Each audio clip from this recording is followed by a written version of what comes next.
자, 어쩌면요, 조만간에 집 안방에서도 이 북한 방송이라는 거를 볼 수 있는 세상이 올지도 모르겠습니다. 정부가 그동안 국민들에게 제안했던 북한 노동신문, 조선중앙TV 이런 방송을 일반에 공개하는 방안을 검토 중인 것으로 전해지고 있습니다. 경의하는 김정은 동지 따라 위대한 변혁의 새 시대를 더욱 힘차게 열어나가자. 우리 손으로 더 좋은 내일을 창조하자.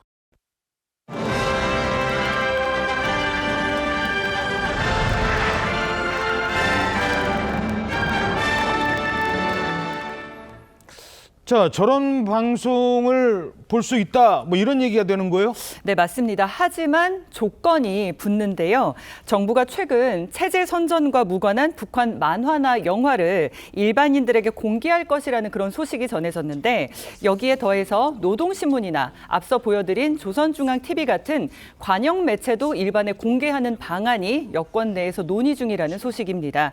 북한 노동당 기관지인 이 노동신문과 조선중앙TV는요, 보신 것처럼 북한 김정은 일가를 찬양하는 내용이 대부분입니다.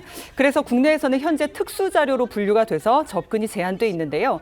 북한 영화나 만화에 이어서 신문과 방송까지 접근 문턱을 낮추는 방안이 정부에서 지금 논의가 되고 있다는 건데, 하지만 신문과 그 방송이 다 공개되는 건 아닙니다.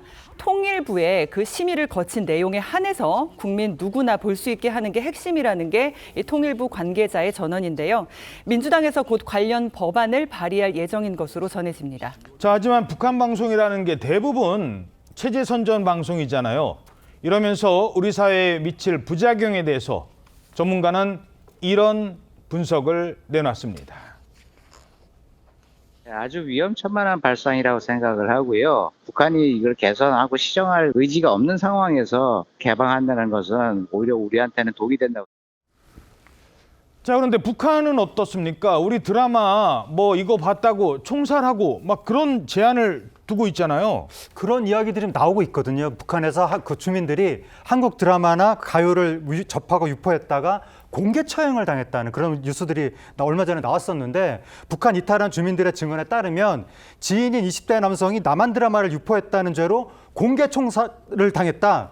뭐 석 달에 2번 걸로 공개 총살이 있었는데 어떤 때는 한 번에 12명씩 죽였다, 이런 말들을 하기도 했었습니다. 예. 북한이 이거를 법으로도 아예 제정을 했는데 2020년 12월 달에 남한 영상물 유포자는 사형, 시청자는 최대 징역 15년 이렇게 처하는 내용의 반동 사상문화 배격법, 이거를 이제 제정을 했거든요. 예. 이 법에 따라서 실제로 사형이 집행되고 있다는 주장이 나오고 있고, 또 다른 탈북민도 과거에는 한국 드라마를 보거나 음악을 듣다가 현장에서 적발이 되면 한 $400, $300 정도만 내면 조용히 넘어갈 수가 있었는데, 예. 요즘은 처벌을 무마하기 위해 요구되는 금액이 훨씬 커졌다라고 이야기하기도 했습니다. 최근에 국회 인사청문회에서도 우리의 주적이 누구냐라는 이 간단 명료한 질문에도 애매한 답변이 나와서 논란이 되기도 했었습니다. 자, 그러면 북한은 어떨까요? 김정은 위원장 최근 이런 이야기를 한 것으로 전해졌습니다. 김정은 동지께서는 가장 확실한 전쟁 억제력은 가장 철저한 주적 관점이라는 것을 다시금 상기시킨다고 하시면서, 자, 철저한 주적관, 이거 어떤 의미입니까? 이 최근 김정은 위원장이 포병 사격 훈련에 참가를 했는데, 이 자리에서 이 철저한 주적 관점을 강조했다고 합니다. 그 지난해 최고인민회의를 통해 대한민국을 불변의 주적으로 간주한다고 규정한 이래 또 한 번 이 북한의 헌법에도 없는 주적을 언급한 건데, 다만 지금까지 달리 이 주적이 대상이 누구인지는 언급하지 않긴 했어요.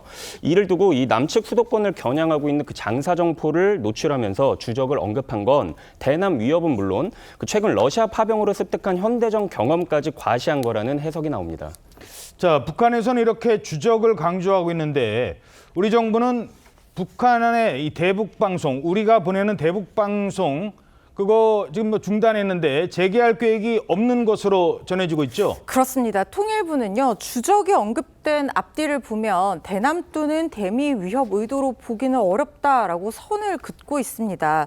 또 50여 년 만에 송출이 중단된 대북 방송을 당분간 재개할 뜻이 없다라는 입장도 밝혔는데요.